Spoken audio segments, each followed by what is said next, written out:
Jharkhand high court में आज पेशी हुई जज साहब के सामने मुख्यमंत्री हेमंत सोरेन के एसीएस अविनाश कुमार की। देखिए जज साहब ने उनको किन मुद्दे पर क्या कुछ कहा। कल तो डीसी साहब को समझाए थे, आप तो थे सरकारी वकील। हाँ हाँ, इधर आइए। सरकार का मेन आदमी पकड़ाया है। हमको उससे काम मतलब बोलने तो दीजिएगा। आप बैठ, आप बैठ, नहीं ना, आप बैठ जाइए। ना ना ना, आप बैठ जाइए। पटेल साहब बोलते थे ना, खड़ा होने से बोलने का प्रेरणा मिलता है। बैठ जाएगा तो प्रेरणा नहीं मिलेगा, डायरेक्ट इंटरेक्ट करेंगे, ज़्यादा अच्छा है। हम यहाँ ये भी न्याय करने के लिए कुर्सी पर बैठे हुए हैं, हम भी न्याय करने के लिए कुर्सी पर बैठे हुए हैं। देयर आर समटाइम्स कंफ्यूजन, उसी को रिजॉल्व करना है। So far as justice to the people of Jharkhand, हम लोग के संविधान में एक फ्रेज है, वी द पीपुल, है ना। और बड़ा बढ़िया उसमें एक तो कंसेप्ट है, for the people, by the people, of the people. Rule of law हो सकता है, रूल बाय लॉ नहीं हो सकता है, रूल फॉर लॉ नहीं हो सकता है। ये दो फ्रेज प्रोहिबिटेड है so far as rule of law is concern, constitutional machinery is concern, civilize society is concern, welfare state is concern. ये दो चीज फ्रेज तो नहीं चलेगा।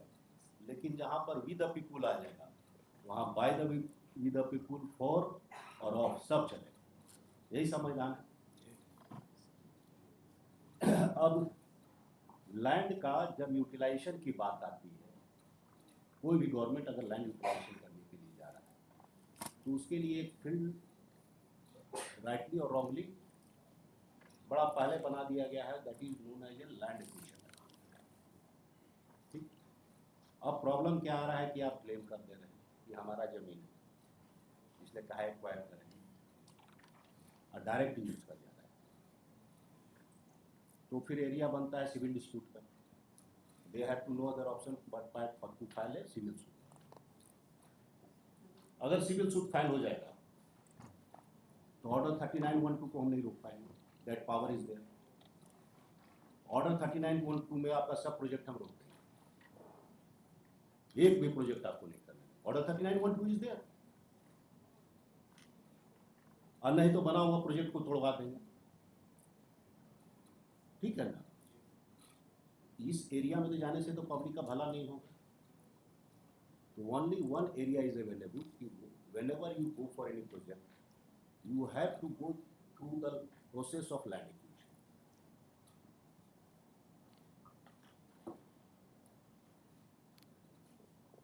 Land acquisition का एक concept है, whenever government is going to utilize any land, land acquisition में देखिएगा कि 4-5 parameter for determination of compensation.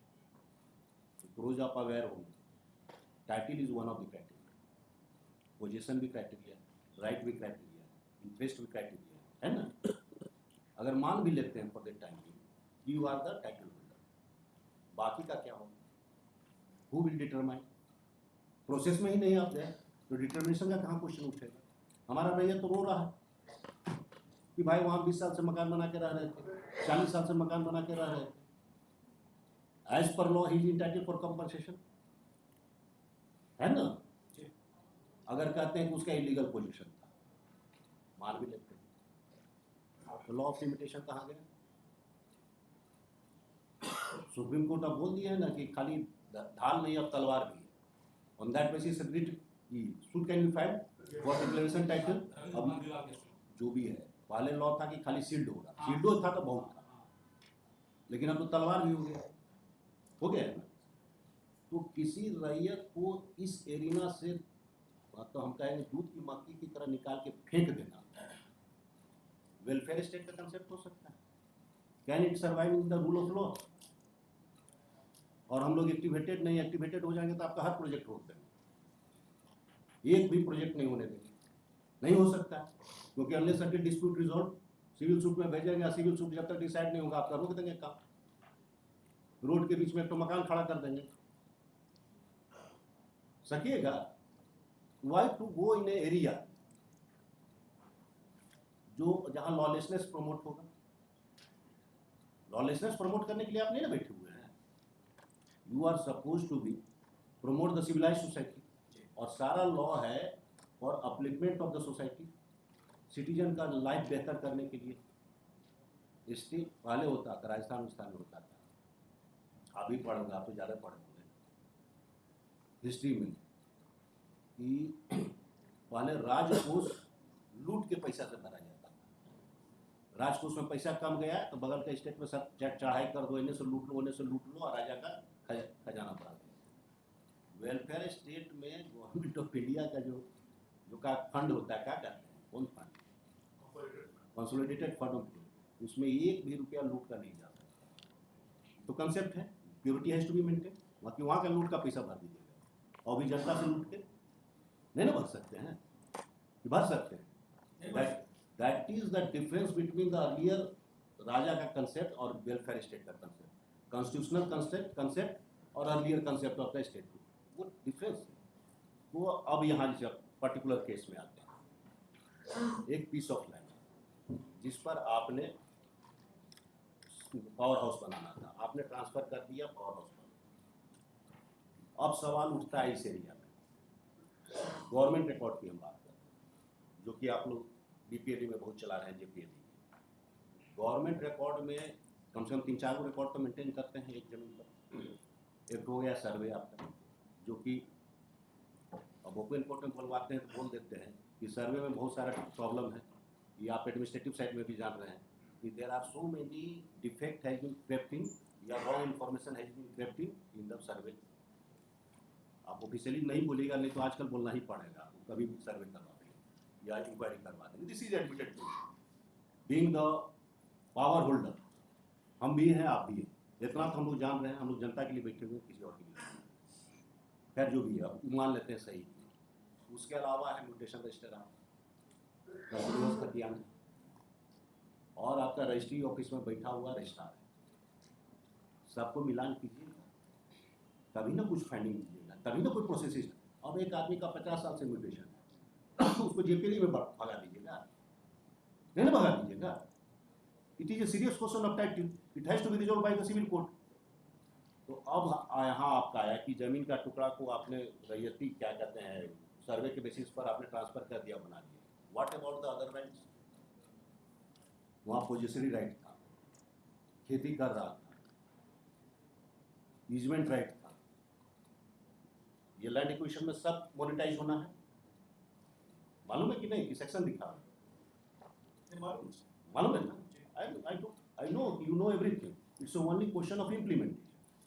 तब अब बताइए, ये आदमी आ रहा है कि हमको, और दूसरा चीज, एनी डिस्प्यूट, अगर टाइटल का भी डिस्प्यूट हो गया, आप कह रहे हैं कि इसके हिसाब से, गवर्नमेंट रिकॉर्ड के हिसाब से एक वो रिकॉर्ड आप देख रहे हैं, बाकी रिकॉर्ड नहीं देख रहे हैं, जो कि गलत है। You have to synchronise all the record कि भाई सर्वे के हिसाब से आपका ही जमीन है, ये कह रहे हैं कि म्यूटेशन और इस सब के हिसाब से मेरा जमीन है। हाउ टू रिजॉल्व दिस, बताइए, हम आप ही से क्वेश्चन पूछ रहे हैं, how to resolve this. Sir आपने जितनी बातें कही सर, उसको मानने के लिए बातें भी है, क्योंकि वो संवैधानिक के तहत रखी हुई बात है।